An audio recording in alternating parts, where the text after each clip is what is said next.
Sejam todos bem-vindos à Igreja Presbiteriana de Santo Amaro, na qual celebraremos o culto ao Senhor e desejo desde já um Feliz Natal a todos que nos acompanham. Jesus nasceu. Assim diz a palavra do nosso Deus. Aleluia! De todo o coração louvarei ao Senhor, na companhia dos justos e na assembleia. Grandes são as obras do Senhor, consideradas por todos os que se alegram por causa delas. Em suas obras a glória e majestade, e a sua justiça permanece para sempre. Ele fez memoráveis as suas maravilhas. Bondoso e compassivo é o Senhor. Ele dá sustento aos que o temem. Sempre se lembra da sua aliança. Coloquemos-nos de pé e louvemos ao nosso Senhor.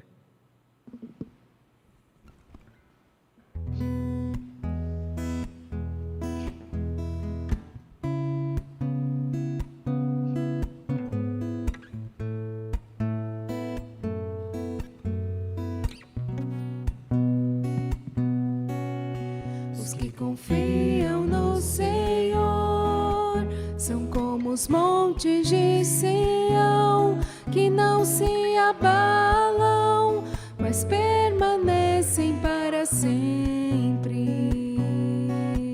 Como em volta de Jerusalém estão os montes, assim é o Senhor em volta do seu povo. Autoridade e poder, o domínio em suas mãos, pois o Senhor é Deus, o Senhor é Rei dos povos. Cale-se diante dele a terra, dobre os joelhos, ergam as mãos, pois o Senhor é Deus, o Senhor é Rei dos povos. Os que confiam no Senhor são como os montes de Sião, que não se abalam, mas permanecem para sempre. Como em volta de Jerusalém estão os montes, assim é o Senhor em volta do seu povo. Autoridade e poder, o domínio em suas mãos, pois o Senhor é Deus, o Senhor é Rei dos povos. Cale-se diante dele a terra, dobre os joelhos, ergam as mãos, pois o Senhor é Deus, o Senhor é Rei dos povos. Cale-se diante dele a terra, dobre os joelhos, ergam as mãos, pois o Senhor é Deus, o Senhor é Rei dos povos. Não dá, sem Jesus não dá, não dá, sem Jesus não dá pra viver, não dá, sem Jesus não dá para ser feliz, sem Jesus não dá, não dá, sem Jesus não dá, não dá, sem Jesus não dá pra viver, não dá, sem Jesus não dá para ser feliz, sem Jesus não dá.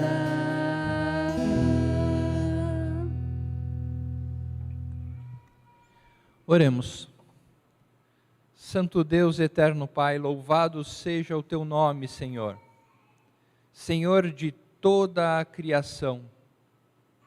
Senhor bondoso para com o seu povo. Obrigado, Senhor, por mais um dia que estamos em tua presença.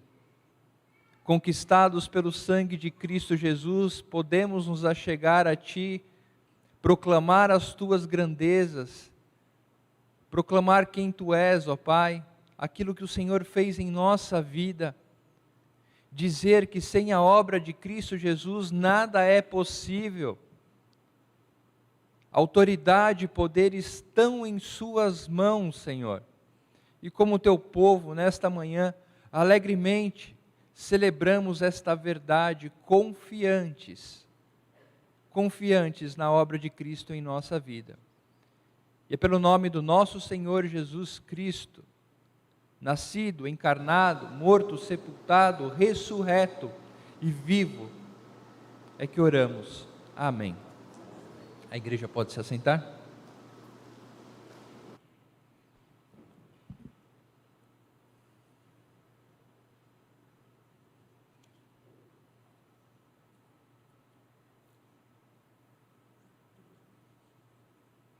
Certo dos efeitos da obra de Cristo em nossa vida, Paulo aos Filipenses diz da seguinte forma: portanto, se existe alguma exortação em Cristo, alguma consolação de amor, alguma comunhão do Espírito, se há profundo afeto e sentimento de compaixão, então completem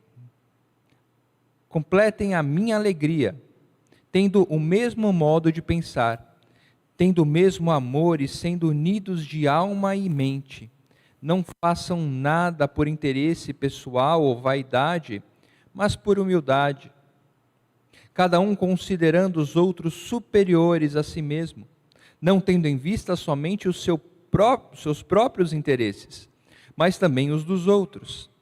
Tenham entre vocês o mesmo modo de pensar de Cristo Jesus, que mesmo existindo em forma de Deus, não se considerou ser igual a Deus, algo que deveria ter retido a qualquer custo. Pelo contrário, ele se esvaziou, assumindo a forma de servo, tornando-se semelhante aos seres humanos. E reconhecido em figura humana, ele se humilhou, tornando-se obediente até a morte e a morte de cruz. Ele se humilhou, tornando-se também obediente até a morte de cruz. Assim como o nosso Senhor se humilhou, se fazendo homem, nós devemos de igual forma nos humilhar diante do Senhor, reconhecendo os nossos erros, as nossas falhas, a nossa insignificância, para então tomarmos a bênção do perdão do Senhor. Feche seus olhos, vamos orar.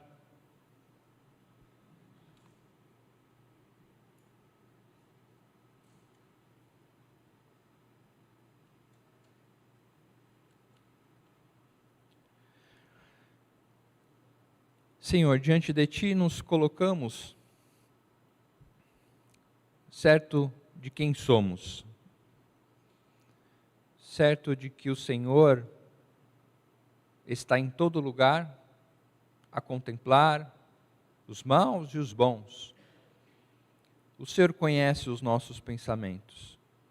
O Senhor conhece as nossas intenções. Nada lhe é oculto, Senhor. Certos disso, ó Pai, queremos agora, neste momento em específico, colocar diante de Ti aquilo que temos feito, ó Pai, que não condiz com aquilo para o qual Cristo nos conquistou. Sim, Senhor, sabemos o que temos feito, que desonra o Teu nome, que entristece o Teu Espírito. Sim, ó Pai, sabemos aquilo que fazemos e não condiz com a obra de Cristo em nossa vida. Queremos pedir perdão, confessar, ó Pai, diante de Ti aquilo que o Senhor já sabe, na forma de nos humilhar diante do Senhor, ó Pai. Também pedimos que o Senhor trabalhe o nosso coração para com o próximo, para que não sejamos, ó Pai, egoístas, avarentos, que não sejamos hipócritas, Senhor. Que possamos, ao nos relacionar com o Senhor por meio de Cristo, mostrar esta bênção recebida para com o próximo, para com o nosso irmão, para com aquele que de alguma forma convive conosco, ó Pai. Ajude-nos a pedir perdão ao próximo também, ó Pai. Ajude-nos, Senhor, a tomarmos a bênção da obra de Cristo Jesus em nossa vida e segui-lo como o exemplo maior, ó Pai, para o modo que devemos caminhar. É no nome de Cristo que oramos. Amém. Convido a igreja a se colocar de pé novamente e louvarmos ao nosso Senhor.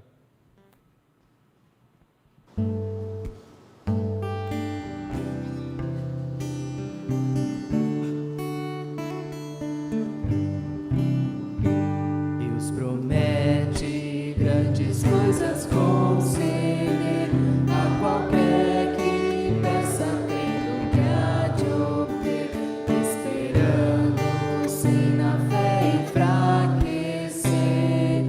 O Senhor a fé contemplará, tua fé Jesus contemplará. Sim, o que Jesus promete dá, Ele vê o coração e responde à petição. Tua fé Jesus contemplará.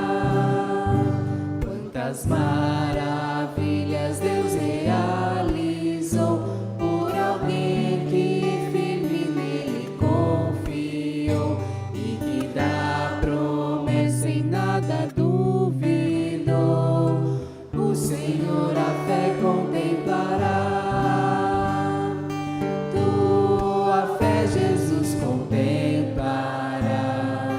Sim, o que Jesus promete dá, Ele vê o coração e responde à petição. Tua fé Jesus contemplará. Sim, creiamos no que Deus nos prometeu, pois jamais desonrará o nome seu. Ele cumprirá promessas que nos deu. O Senhor a fé contemplará. Tua fé Jesus contemplará. Sim,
Já pode se assentar. Meus irmãos, nossa mensagem desta manhã de Natal está no Salmo 132. Abra sua Bíblia no Salmo 132. Esta mensagem não tem uma página específica no guia de pregações, porque ela não faz parte de uma série de mensagens, mas a menção a ela aparece no índice do guia de pregações. Então você não vai encontrar uma página para se preparar ou para aplicar depois, mas a menção a este salmo, a esta mensagem, está no índice do guia de pregações de 2022. Este Salmo 132 possui um cabeçalho ou um título que diz Cântico de Romagem, ou talvez Cântico dos Degraus, ou talvez Cântico de Peregrinação sobre ele. Depende da versão que você tem, a ideia é de que todos os salmos, que vão do Salmo 120 até o Salmo 134, tinham a cidade de Jerusalém e o templo como destino para peregrinos que para lá rumavam para adorar ao Senhor. Então, enquanto eles iam para a cidade de Jerusalém, saíam das aldeias e das vilas, eles iam cantando estes salmos ou às vezes orando-os. Então nós temos salmos que têm como destino a cidade de Jerusalém, para que o povo então se reunisse naquele local em festas específicas do ano para adorar ao Senhor. Este salmo ele é bastante interessante porque ele olha para trás para olhar para frente. Ele recorda algumas palavras que foram ditas pelo povo de Deus, inclusive pelo próprio Deus, para que então o salmista olhe para frente e espere o cumprimento de promessas de Deus. Essas palavras são diversas, eu gostaria de convidar você a acompanhar a leitura do Salmo 132 para conhecê-las. Lembra-te, Senhor, de Davi e de todas as suas provações. Lembra-te de como ele jurou ao Senhor e fez votos ao poderoso de Jacó, dizendo: Não entrarei na tenda em que moro, nem me deitarei no leito em que repouso.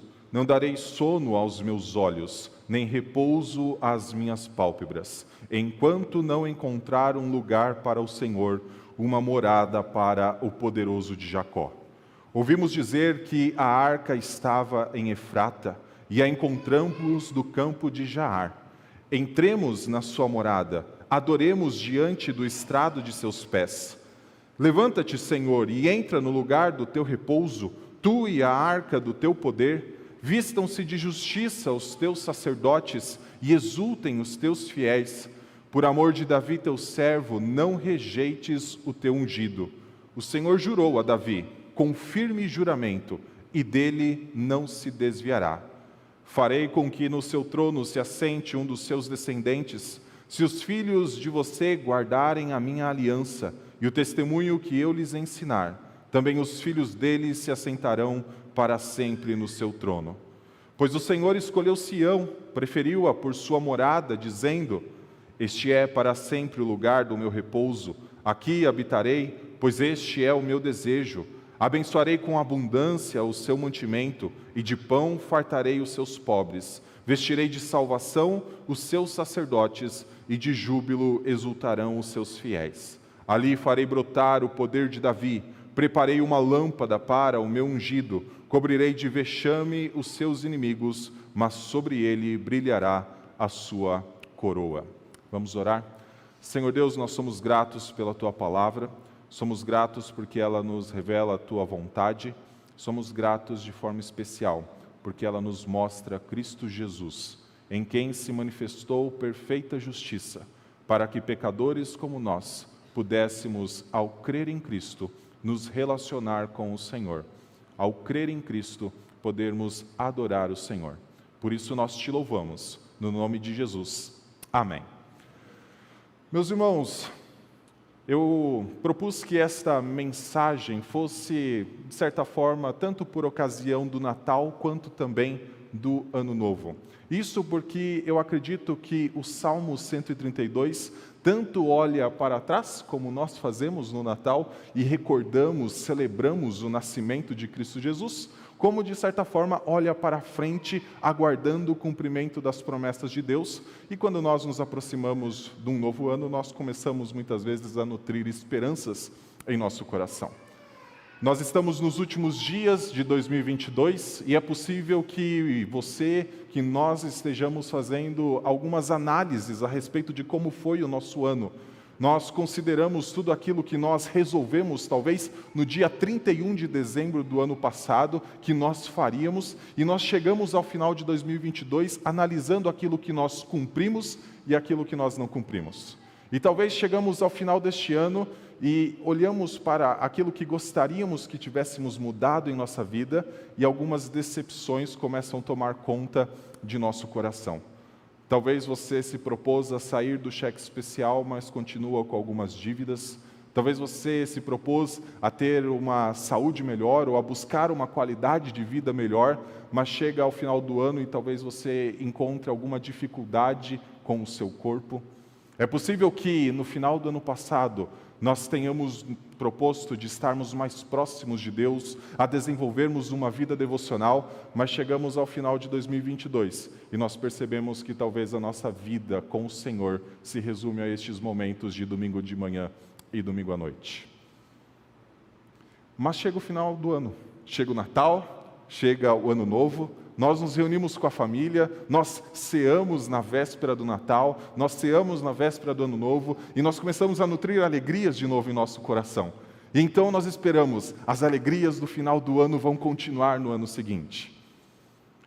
Meu irmão, se a nossa esperança se baseia exclusivamente na virada do calendário, na virada da folha de dezembro para janeiro, de 31 para 1º do ano, a nossa esperança é bastante vazia.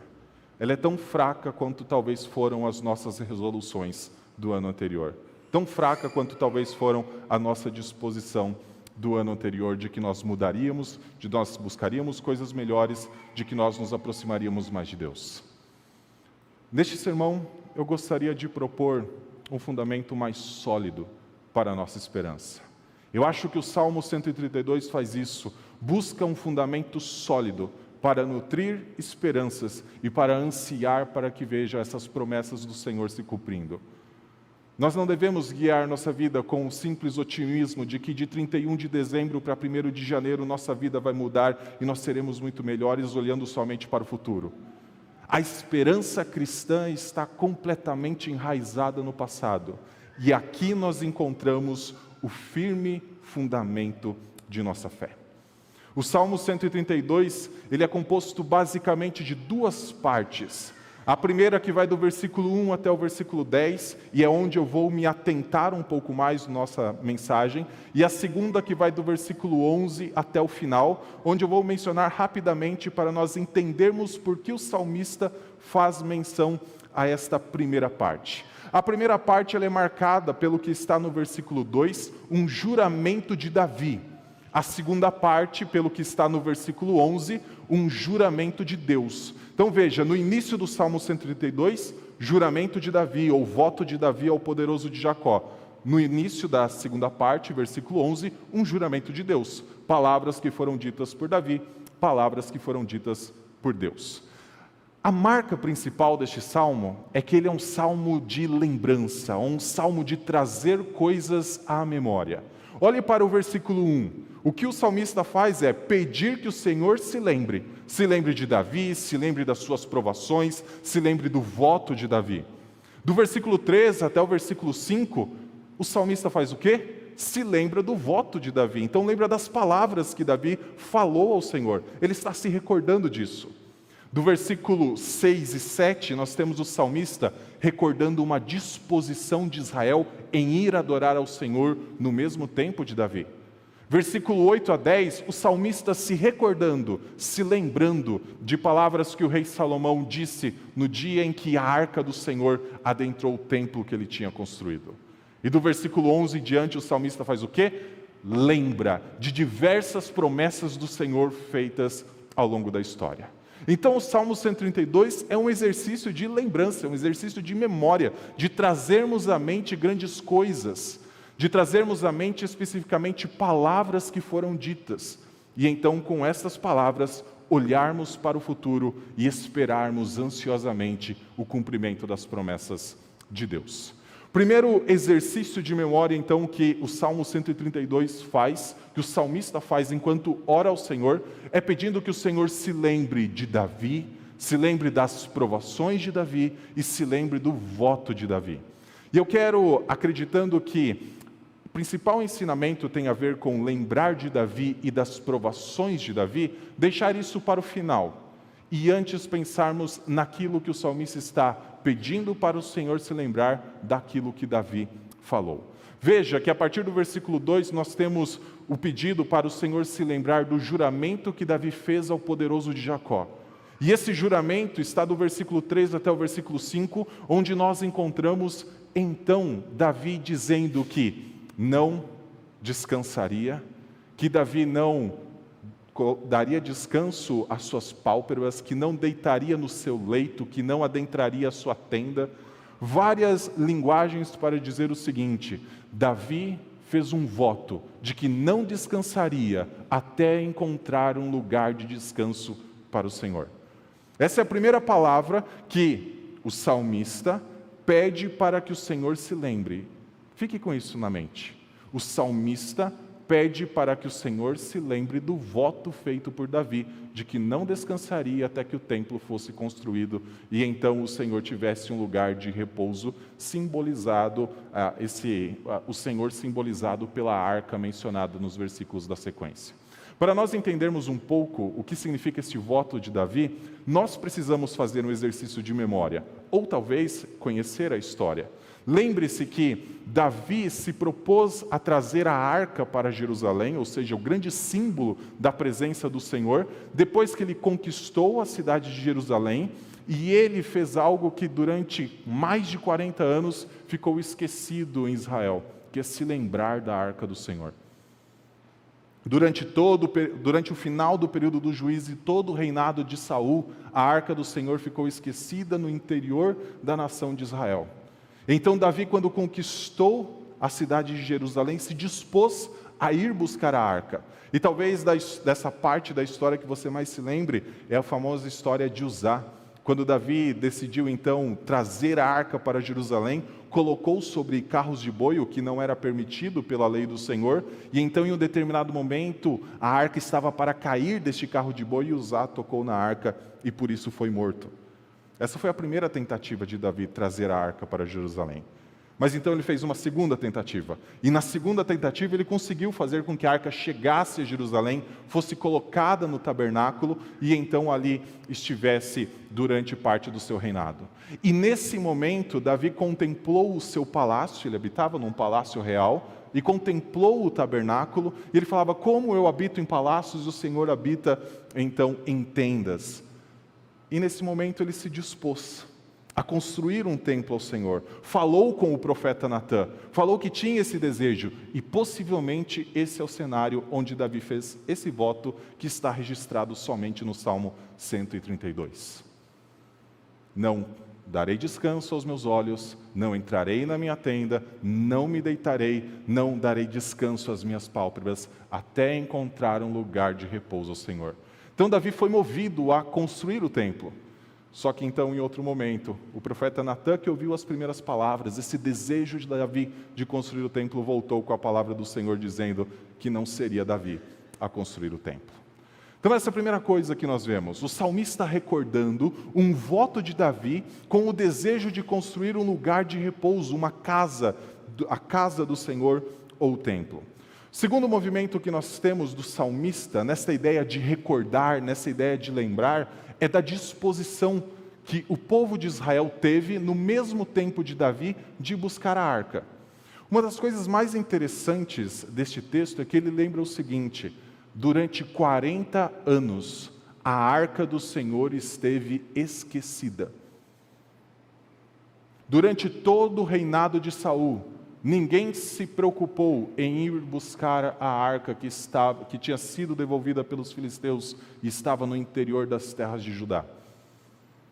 Saul, em determinado momento, até estava no meio de uma batalha, decidiu: vamos trazer a arca. Mas chegou uma notícia e em questão de segundos ele ouviu falar de um Golias e ele esqueceu da arca. Depois surge Davi em cena, batalha com Golias, famosa batalha com Golias que tanto conhecemos.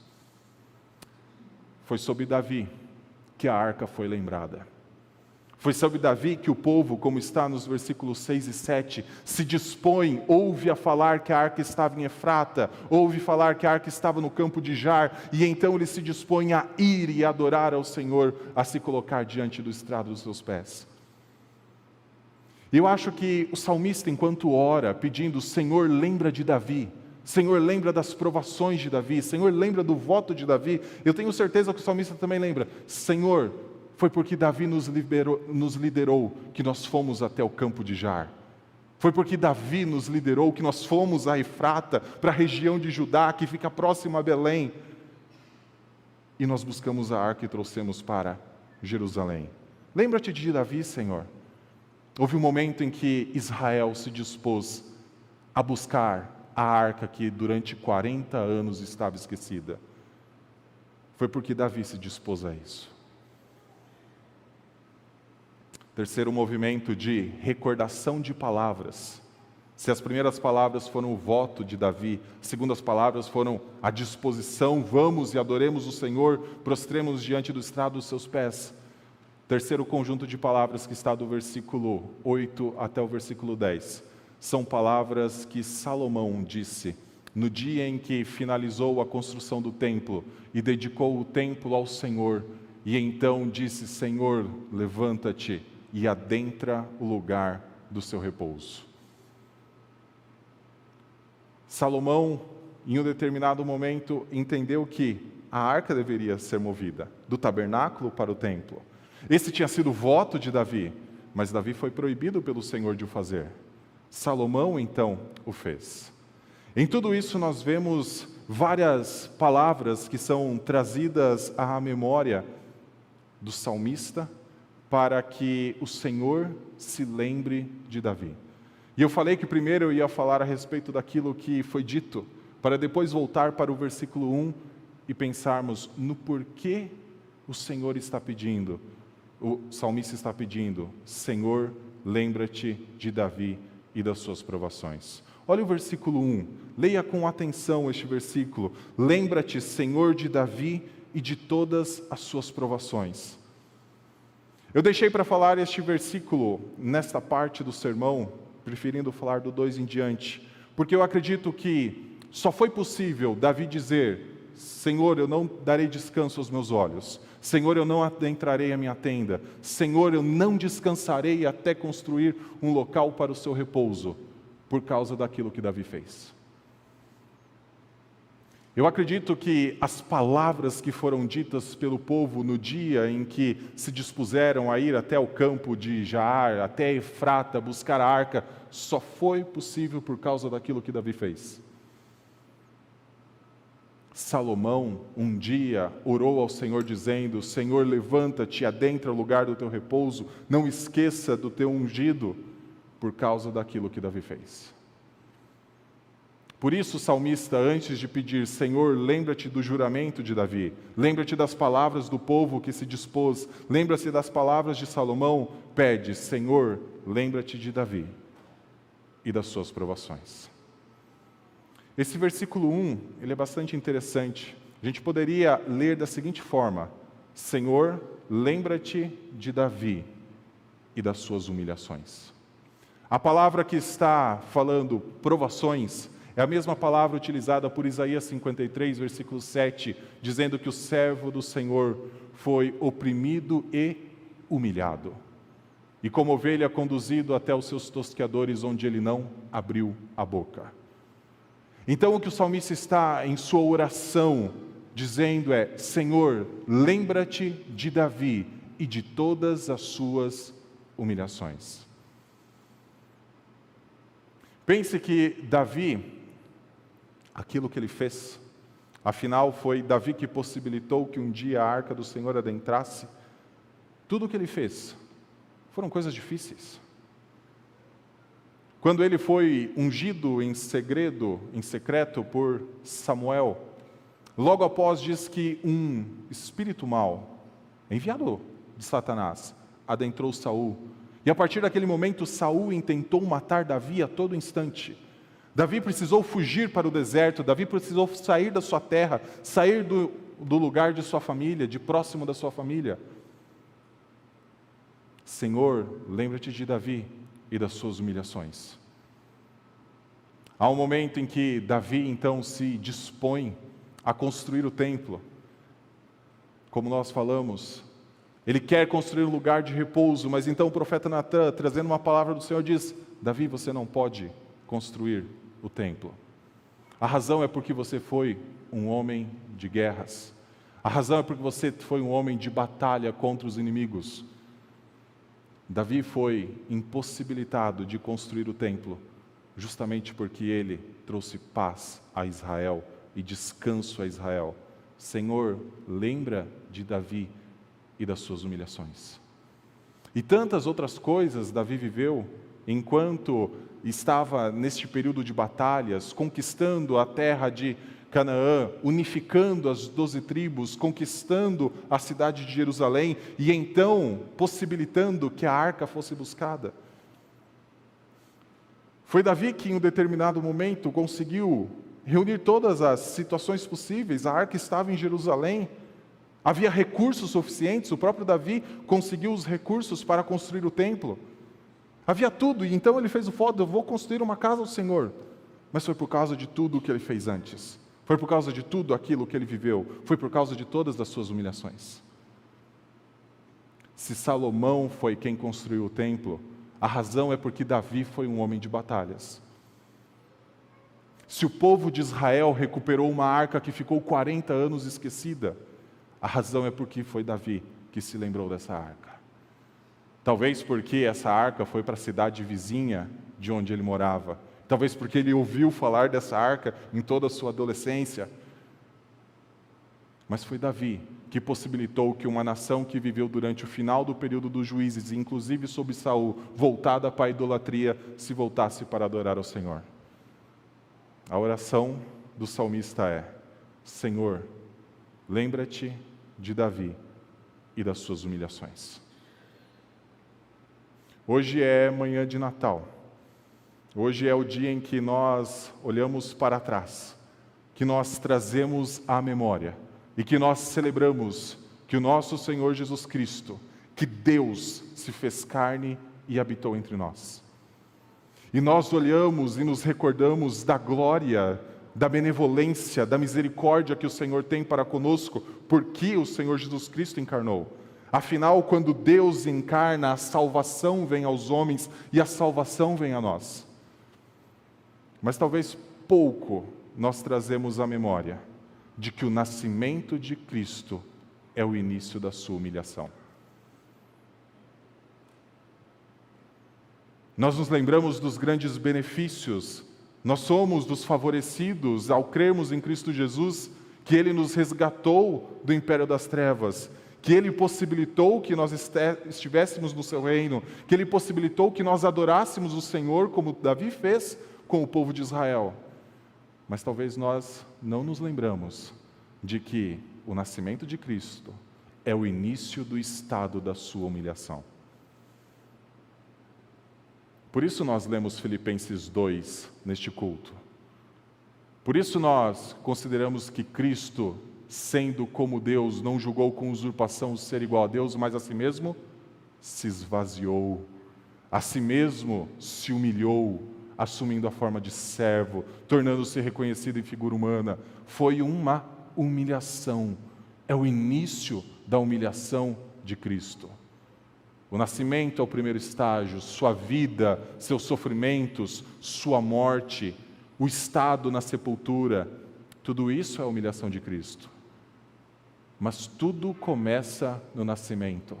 Afinal, Deus se fez homem, se colocou para nascer numa cidade completamente esquecida no reino de Judá.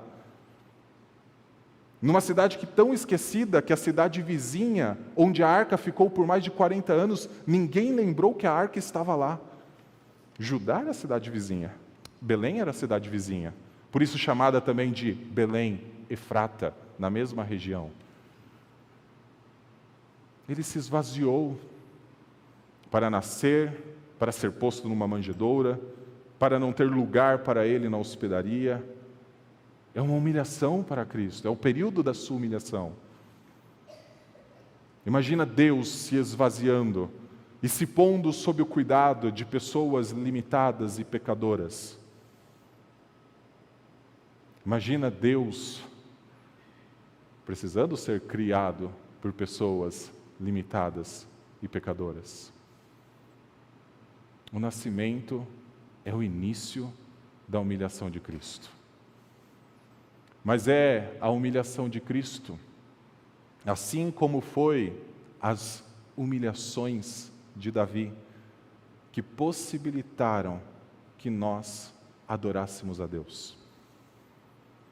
Davi, em suas humilhações, por causa de suas humilhações que o salmista traz à mente, foi aquele que possibilitou que a arca voltasse para Jerusalém, que o templo fosse reconstruído, que o povo que canta o cântico do Salmo 132 e todos os cânticos desde o Salmo 120 até o Salmo 144, isse até Jerusalém, cantando e louvando o Senhor, até se colocar ao redor do templo e adorar ao Senhor.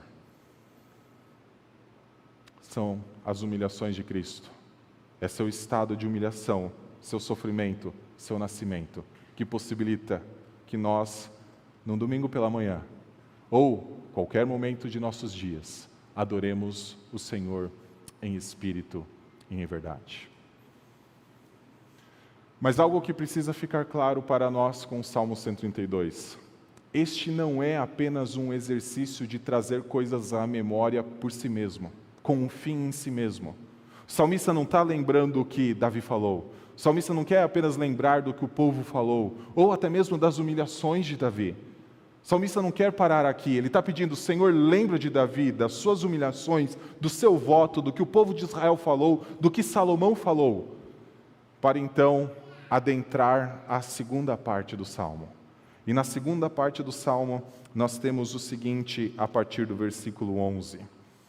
O Senhor jurou a Davi, com firme juramento, e dele não se desviará. Farei com que no seu trono se assente um dos seus descendentes. O simples fato do salmista recordar dos votos de Davi, do salmista recordar do período em que a arca foi buscada, do salmista recordar das palavras de Salomão, já me dizem que o salmista possivelmente é depois de Salomão, e eu acredito que muito tempo depois de Salomão. Essa quinta parte do livro dos Salmos, que vai do Salmo 107 em diante, a maioria dos salmos são do período do pós-exílio. O salmista está orando ao Senhor, o salmista está buscando o Senhor e pedindo: Senhor, lembra de Davi. Ou lembrando das palavras de Salomão, mas com a seguinte realidade sendo vivida: diante dos seus olhos, enquanto orava, não existia mais um rei em Israel. Por causa do exílio babilônico, não existia mais um rei sobre Israel. Então tudo o que o salmista faz, todas as suas orações, todo o seu pedido para que o Senhor se lembre de Davi, é para que o Senhor, enquanto se lembra dos votos, das humilhações, de tudo o que Davi fez, se lembre também do juramento que o Senhor fez a Davi. No mesmo período em que Davi se dispôs a construir o templo, mas foi impedido por causa da palavra do Senhor por meio do profeta Natã, o Senhor fez uma promessa a Davi: que um descendente se assentaria para sempre no seu trono. O salmista que está orando ao Senhor e pedindo para o Senhor se lembrar, não enxerga um rei davídico, não enxerga um Davi sobre si, não tem rei em Israel. E tudo o que ele pede é para que o Senhor se lembre da promessa de que haveria um rei para todo sempre. O Senhor se lembrou dessa promessa. É por isso que nós celebramos o Natal. Nasceu em Belém, na cidade de Davi, Cristo Jesus, o Senhor. Rei não apenas de judeus, mas Rei dos reis e Senhor dos senhores. Primeiro humilhado, primeiro se esvaziando, sofrendo, morrendo, ficando retido pela morte por 3 dias, mas depois exaltado. O Senhor cumpriu esta promessa. Quero trazer 2 aplicações para encerrar esta mensagem. Primeiro, nós precisamos solidificar nossa esperança no passado,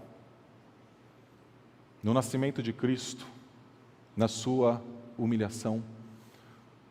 E uma vez que este salmo é uma oração, são vários pedidos para que o Senhor se lembre, essa aplicação é voltada para as nossas orações. Como são as nossas orações? Nós costumamos terminar nossa oração dizendo: em nome de Jesus, amém. Mas eu temo que muitas vezes as nossas orações se lembrem de Jesus e do que Ele fez exclusivamente no em nome de Jesus, amém. Nós talvez comecemos adorando o Senhor, passemos para pedidos, passemos para as nossas ações de graças, os nossos agradecimentos por tudo aquilo que o Senhor fez. Mas quantas vezes nós pedimos: Senhor, lembre-se de Jesus e de todas as suas humilhações. Ele foi tentado em todas as coisas à nossa semelhança, e hoje eu preciso lutar contra o pecado, Senhor. Lembre-se de Jesus e me auxilie. Como são nossas orações? Elas são solidificadas nesta verdade de que Deus se fez homem e habitou entre nós. Elas são solidificadas nessa verdade que Deus se fez homem, habitou entre nós para que nós adorássemos a Deus. Nossas orações, elas têm um caráter de muitas vezes nós repetirmos algumas coisas, mas elas não podem ser mecânicas. Elas precisam experimentar tudo isso que o salmista experimentou. Ele se lembrou das humilhações de Davi. Ele se lembrou dos votos de Davi. O que você se lembra a respeito de tudo aquilo que o Senhor fez por você? Que solidifica a sua fé para se tornar, para te fazer se achegar novamente diante do Senhor. Quantas vezes nós trazemos à memória tudo aquilo que o Senhor já fez em nosso favor? Para que então sim, o Senhor nos ensina a pedirmos, o Senhor nos ensina a buscarmos graça, a buscarmos misericórdia.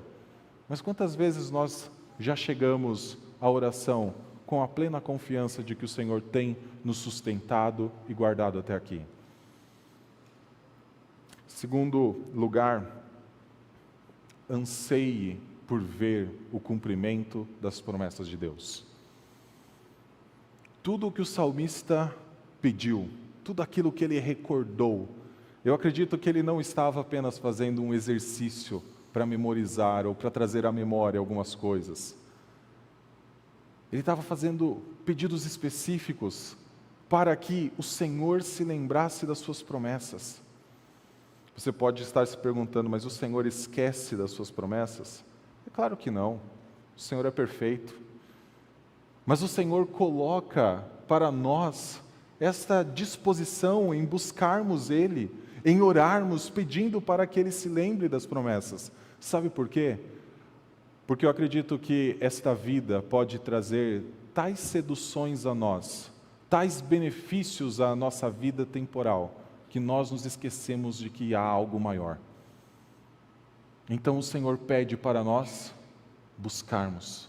Senhor, lembre-se das suas promessas.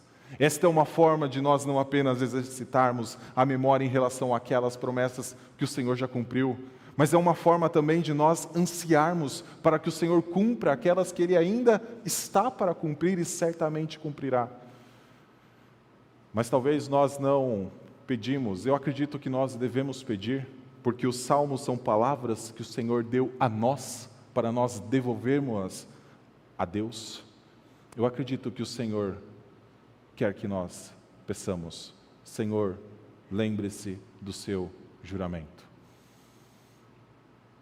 Será que há algo que impede que nós oremos dessa forma? Será que o nosso coração pode estar tão apegado a esta vida e que o nosso anseio pela eternidade não é mais tão forte como era? O salmista não via a hora. Eu tenho certeza que quando ele pedia, lembra-te, Senhor, de Davi, mas lembra também do seu juramento, ele não via a hora do juramento do Senhor se cumprir. Como as palavras finais da Bíblia diz, vem, Senhor Jesus. Como está o nosso anseio, o nosso desejo para ver essa promessa se cumprir? O Senhor nos concedeu vida eterna em Cristo Jesus, mas há tantas promessas que estão atreladas à vinda do nosso Senhor. Há a promessa de nós não chorarmos mais, há a promessa de nós não sofrermos mais com o luto, de não termos mais enfermidades, há a promessa de estarmos para sempre com o nosso Senhor, há a promessa de nós não pecarmos mais. Cristo Jesus se humilhou, Cristo Jesus se esvaziou, para que eu e você nos lembrássemos disso nessa manhã, e para que eu e você ansiássemos por coisas ainda que o Senhor prometeu e ainda Ele vai cumprir. Porque o mesmo apóstolo Paulo que diz que Jesus Cristo se esvaziou, pouco antes também diz que Ele iniciou uma obra que Ele ainda vai completar. Vamos orar? Santo Deus, nós te louvamos, ó Pai, porque em sua infinita graça e misericórdia, o Senhor se humilhou e habitou entre nós. O Senhor se fez como nós. Passou pelas provações que nós passamos, passou pelas tentações que nós passamos, mas sem pecado algum. Por isso, ó Pai, nesta manhã, que fazemos este exercício de nos recordar daquilo que o Senhor fez, viveu, sofreu, morreu para nos salvar.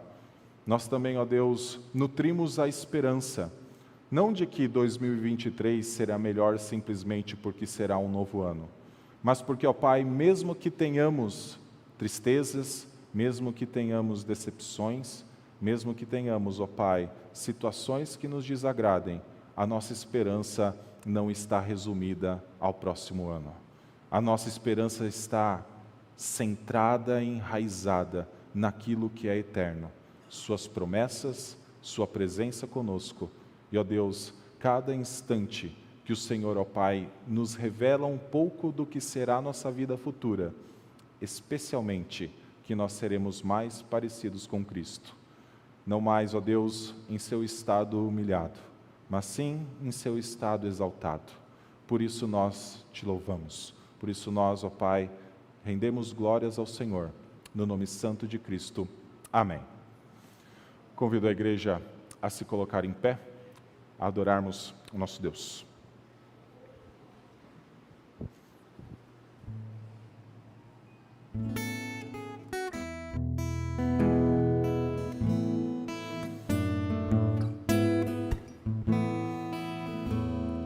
Vinde cantai, Jesus nasceu, a terra a luz desceu,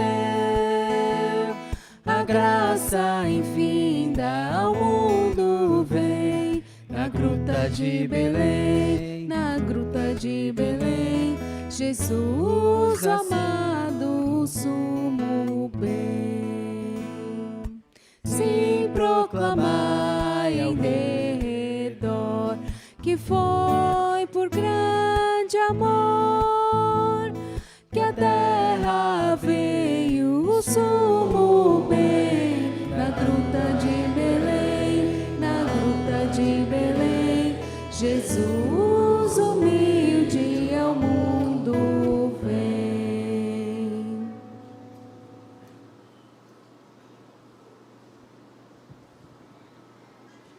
Os irmãos podem se assentar. Queria convidar presbíteros presentes, Ronaldo, Solano, também 2 diáconos para nos auxiliar.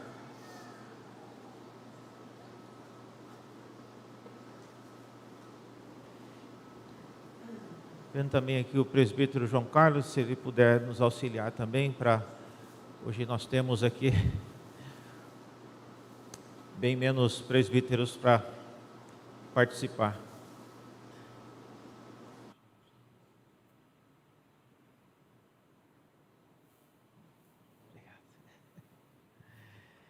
Queria convidar os irmãos para que abram comigo no Evangelho de Lucas para a nossa instrução sobre a ceia.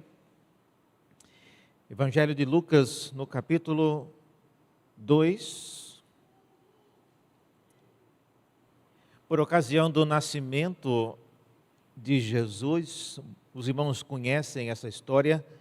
Lucas, no capítulo 2, no versículo 25, nós temos um relato da ocasião quando Jesus foi levado ao templo para cumprir os rituais, de um menino nascido na tradição judaica. E nessa ocasião havia uma pessoa chamada Simeão. Ele era um sacerdote e como havia um agendamento, havia uma escala para os sacerdotes oficiarem ali no templo.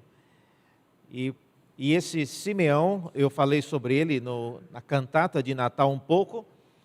Ele havia recebido uma promessa da parte de Deus, uma profecia dizendo que ele não morreria sem antes ver pessoalmente o Cristo nascido.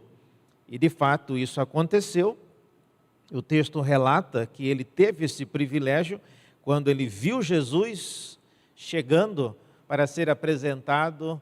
A Bíblia diz que ele não só orou com Jesus, mas agarrou Jesus nos braços e certamente se ele fosse brasileiro teria dado uns beijos e teria dado um abraço muito apertado. E ele disse as seguintes palavras que eu vou ler aqui a partir do versículo 29, são as palavras de Simeão a respeito de Jesus. Diz assim: agora, Senhor, podes despedir em paz o teu servo, segundo a tua palavra, porque os meus olhos já viram a tua salvação, a qual preparaste diante de todos os povos, luz para a revelação dos gentios e glória para o teu povo Israel. Diante dessas palavras, olha só, é dito que e o pai e a mãe do menino estavam admirados com o que se dizia a respeito dele, ou seja, do seu filho. Então, isso que ele disse são palavras boas, mas aí Simeão ainda prossegue, ele os abençoou e disse a Maria, especificamente, o seguinte: eis que este menino está destinado tanto para a ruína, como para a elevação de muitos em Israel, e para ser alvo de contradição, e para que se manifestem os pensamentos de muitos corações. E quanto a você, Maria, uma espada atravessará a sua alma. Que coisas sombrias para dizer para uma mãe. Imagine um pediatra vindo falar, antes de liberar da alta para uma mãe recém dar à luz a um filho. Que palavras sombrias. Mas essas palavras, irmãos, são palavras verdadeiras, ditas por alguém que sabia e que conhecia muito bem quem era aquele menino que havia nascido. O nascimento de Cristo, embora muito celebrado, de maneira muito terna e de maneira muito clara, como vemos no Natal, Simeão não se conteve também de mostrar o objetivo final do nascimento daquele menino. E essas palavras que ele relata aqui é um rápido resumo do que aconteceria com Cristo. Hoje, todos nós vivemos depois desse evento que foi a morte de Cristo. E nós vemos não apenas com esse senso de admiração que os pais de Jesus tiveram, de vendo Simeão falando aquelas palavras a respeito do seu filho, mas hoje também nós olhamos para a ceia e para o nascimento de Cristo com uma atitude também de gratidão, com uma atitude de paz, porque foi isso que Jesus veio trazer. Ele veio trazer, sim, a divisão e ruína para aqueles que vivem nas trevas, mas ele veio também trazer a reconciliação, ele veio trazer elevação para muitos, e veio também revelar, como diz o texto, os pensamentos dos corações. E é nisso que eu queria então levar os irmãos a preparar para esta ceia. Por ocasião do nascimento de Cristo, se fosse possível projetar naquele telão, o que vocês têm pensado nesses dias? O que apareceria ali? O nascimento de Cristo vem, de fato, revelar muitas coisas, e como veremos hoje à noite na mensagem, a vinda de Cristo acabou manifestando muita coisa que estava no coração do povo judeu e que eles não verbalizavam, eles não comentavam. Mas nós hoje aqui, de manhã, o que tem ocupado a mente de vocês? Todos nós celebramos ontem, de diversas formas, em diversos lugares, a nossa ceia de Natal, mas hoje de manhã, o que tem ocupado ainda a sua mente? Queria que você se colocasse diante de Deus antes de participarmos da ceia. A Bíblia diz que nós devemos examinar a nós mesmos e então participar do pão e do cálice. Vamos orar então, ter um rápido momento de oração silenciosa e depois então participaremos da ceia do Senhor.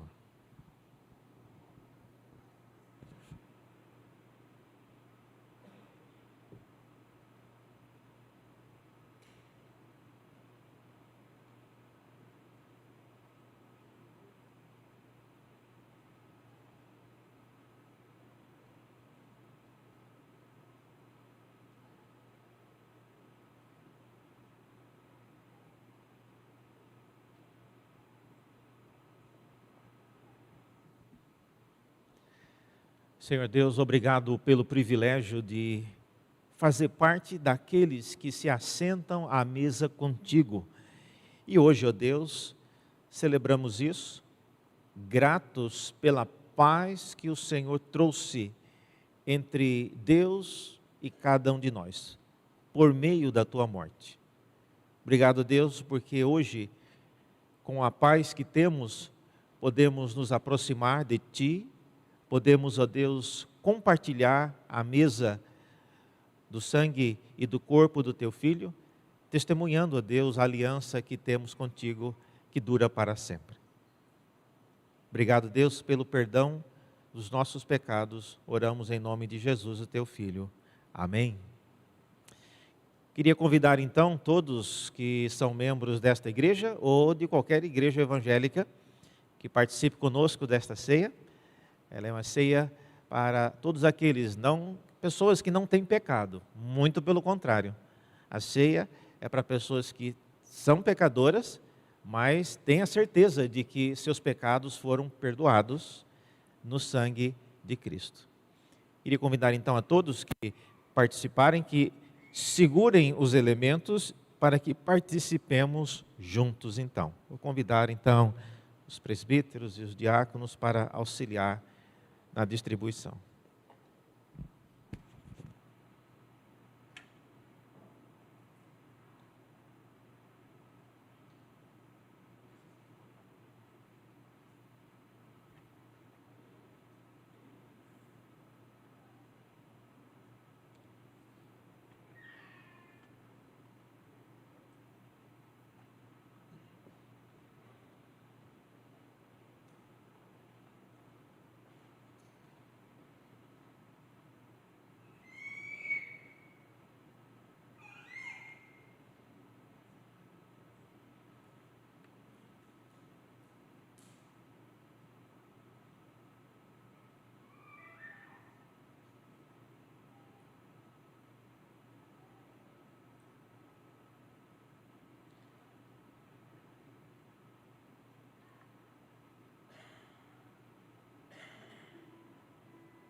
Pergunto se alguém foi involuntariamente omitido na distribuição.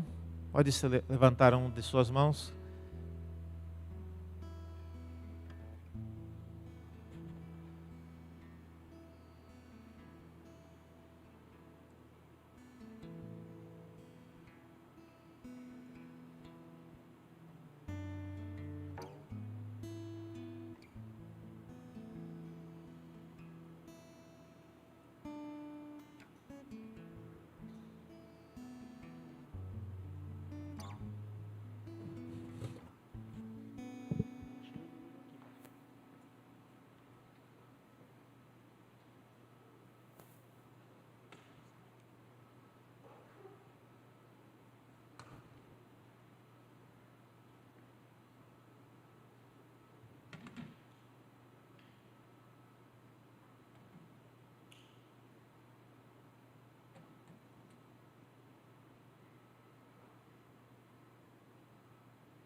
Na noite em que o Senhor Jesus foi traído, ele tomou o pão e disse: este pão é o meu corpo, comei dele todos. Comamos em memória do Senhor.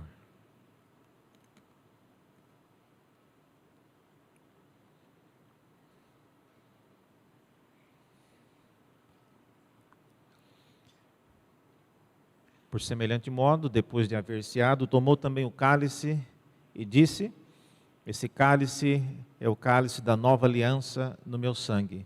Bebei dele todos. Bebamos em memória do Senhor.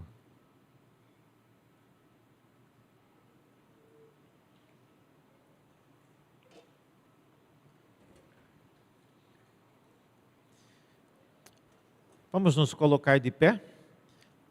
Vamos cantar novamente esse hino de Natal que nós cantamos e depois nós faremos uma leitura para encerrar o nosso culto. Coloquemos-nos de pé e louvemos ao nosso Deus.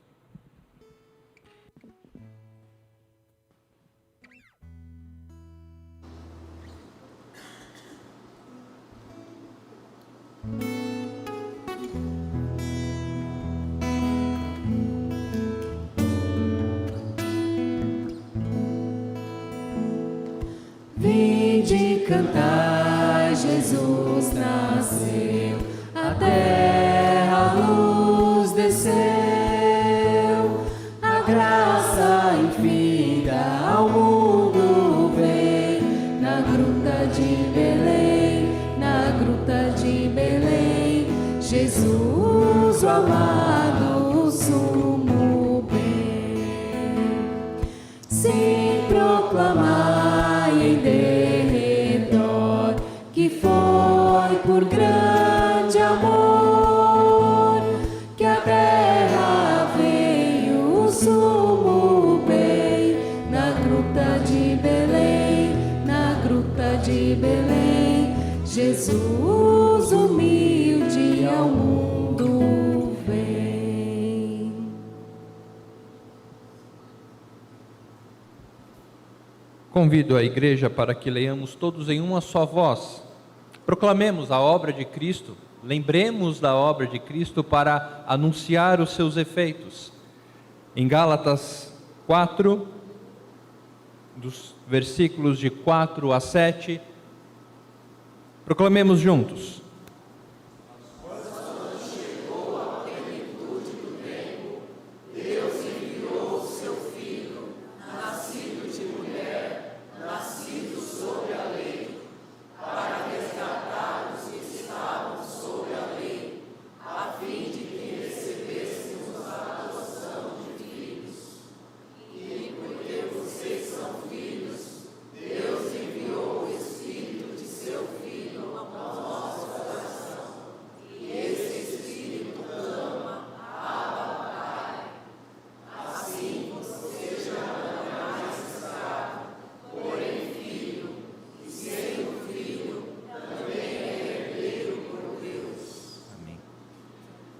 que a graça do nosso Senhor Jesus Cristo, que o amor de Deus o Pai, que a consolação, o penhor da eternidade do Espírito Santo, seja com todo o povo de Deus, hoje e para todo o sempre. Amém. A igreja pode se assentar.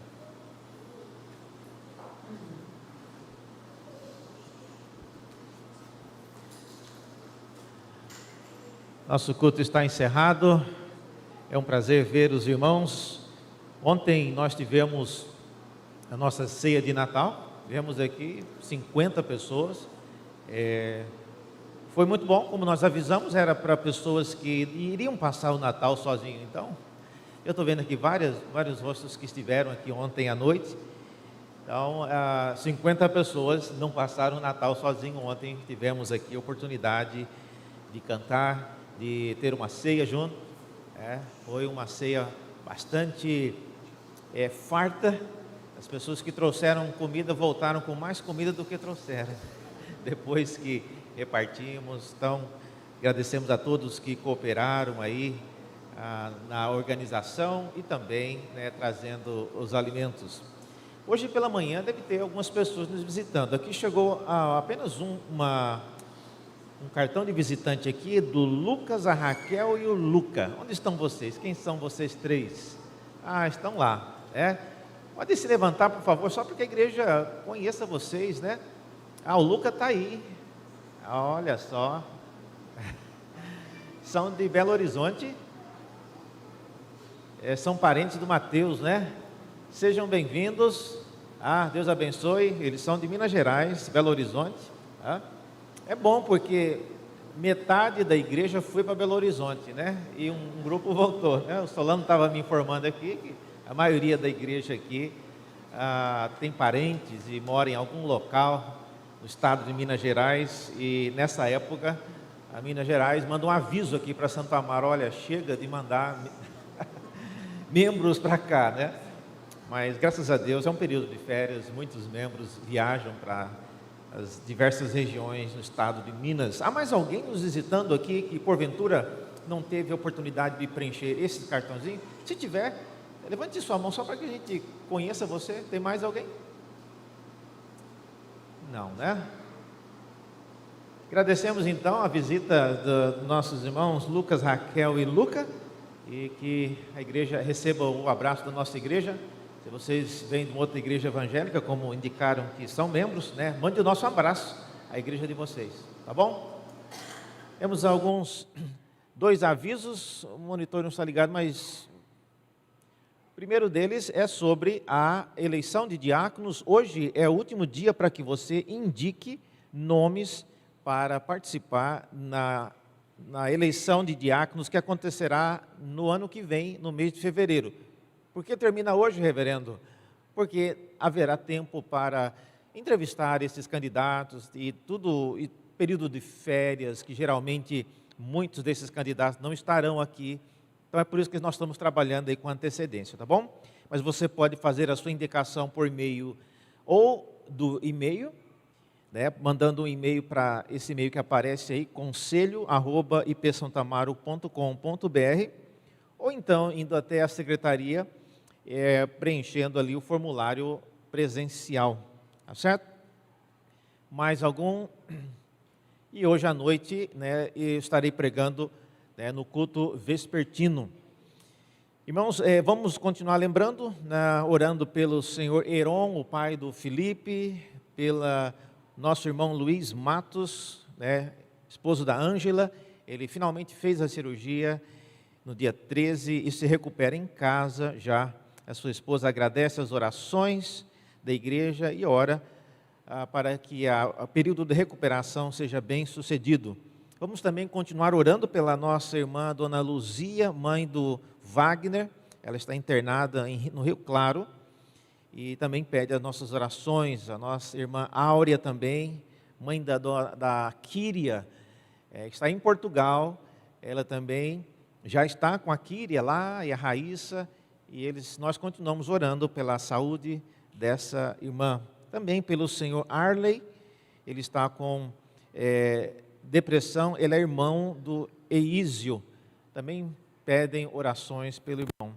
Também o Júlio, marido da Meire, passou mal essa semana e foi levado para o hospital, esteve até na UTI essa semana e ainda estão trabalhando para identificar um diagnóstico. Oremos por esses irmãos. Vamos fazer isso agora, antes de nos dispersarmos. Senhor, pedimos que o Senhor atenda, ó Pai, esses pedidos. Sabemos que o Senhor conhece cada um deles com mais detalhes do que nós sabemos. Porém, nós somos limitados e nós dependemos de Ti em todo o tempo. E aqui estamos nós trazendo nossas aflições e nossas apreensões em favor desses irmãos. Pedimos com a Tua graça, o Senhor assista e visite cada um deles. Oramos em nome de Jesus. Amém. Irmãos, tenham um Feliz Natal. Aproveite, nós não teremos escola dominical hoje, para que os irmãos tenham mais tempo em casa. E nos veremos aqui, se Deus quiser, às 18 horas para o culto vespertino. Tenham todos um bom dia na presença do Senhor.